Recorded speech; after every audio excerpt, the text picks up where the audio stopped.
Bitter tayo for today's video. Damay-damay na to. Happy Hearts Day, everyone. Feb 14 na pala. 6 years na sana tayo kung hindi ako nakipaghiwalay sa'yo. Pero siguro kung hindi ako nakipaghiwalay, baka ikaw naman ang nakipaghiwalay, ano? Huli na kasi, bago ko napagtanto na yung may car na sinasabi mong barkada ng friend mo, nanliligaw na pala sa'yo. Kaya napapadalas yung pagsama mo sa galaan dahil nandun siya, di ba? Hindi mo yung sinabi sa akin pero malakas ang kutob ko. Ilang buwan pa lang simula na maghiwalay tayo, may boyfriend ka na agad. Ang bilis, no? Pero salamat pa din dahil kung hindi dahil sa'yo, hindi ako matututo na mag-isa. Dati hindi ako sanay na walang karelasyon.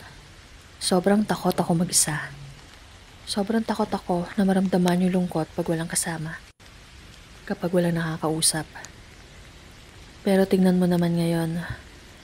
Almost 1 year na pero single pa din ako. Ikaw ang dahilan kung ba't nakontento ako maging single. Yung trauma na binigay mo, hanggang ngayon dala-dala ko pa. Sobrang natatakot na ako magmahal ulit dahil feeling ko lahat ng mamahalin ko sa huli ay iiwan lang din ako. Alam mo, sobrang umasa talaga ako na tayo na hanggang dulo.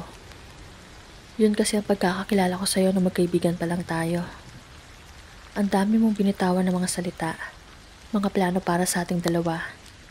Pero yun pala, hindi ka seryoso sa mga sinasabi mo.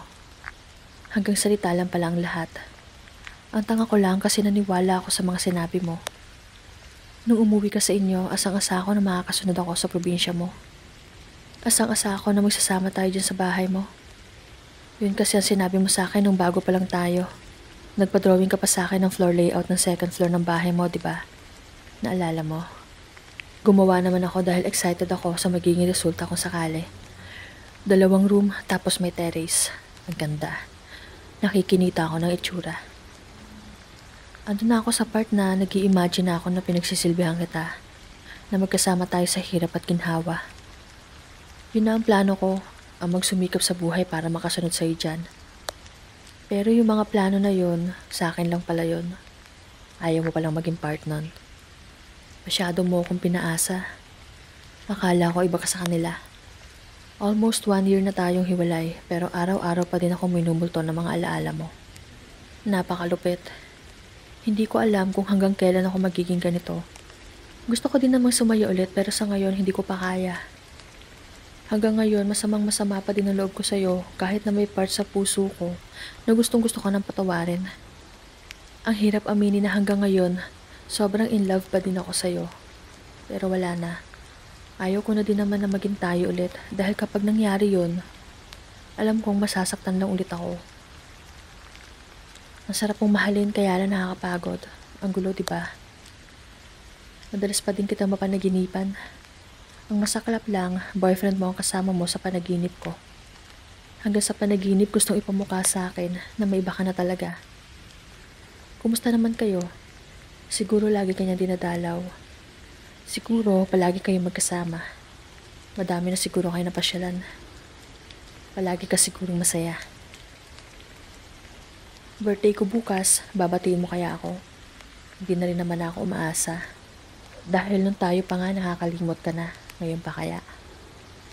Habang nakaupo ako dito at nag-iisip ng isusulat para sa'yo, ay bigla ko na namang naalala ang mga panlilimos ko sa atensyon mo.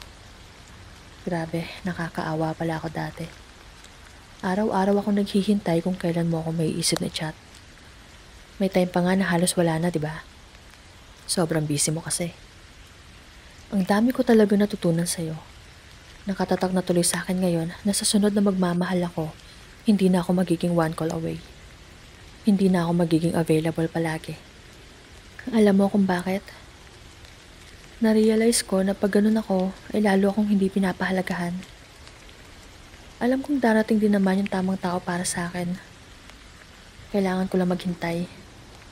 At kung darating man siya, sisiguraduhin kong hindi siya katulad mo.